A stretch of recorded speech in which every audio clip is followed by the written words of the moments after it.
Et Julien Licata est avec nous, bonjour.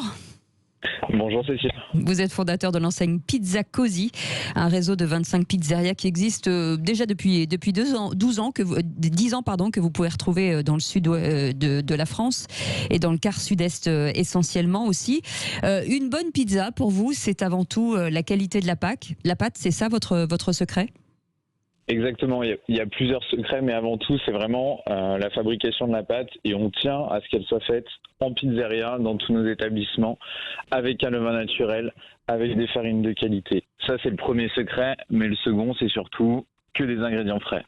On travaille uniquement avec des ingrédients 100% frais. C'est-à-dire des producteurs locaux ?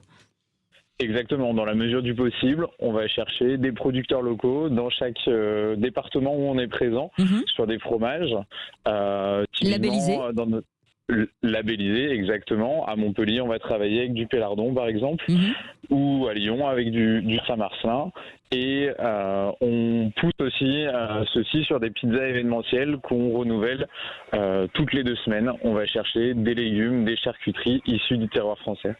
Alors vous, pendant le confinement, vous aviez peur, mais vous avez été assez épargné par justement la chute du chiffre d'affaires. Vous l'avez ressenti un peu, mais pas tant que ça finalement. Exactement, on a eu très peur lors des annonces des mesures gouvernementales mi-mars. Il a fallu fermer précipitamment, mais on a tout mis en œuvre pour rouvrir au plus vite. Donc après 3 semaines de fermeture, on a ouvert un premier point de vente, puis 2, puis 5, puis 25 pour retrouver une pleine activité au bout d'un mois.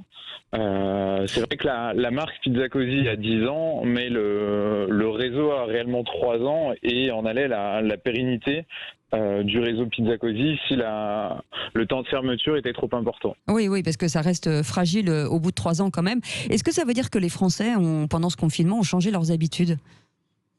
Évidemment. On avait déjà, avant le confinement, une grosse partie de notre activité qui était la vente à emporter et la livraison à domicile. Mais on s'est réellement rendu compte que la livraison à domicile a explosé pendant le confinement et ne cesse de croître aujourd'hui. Vous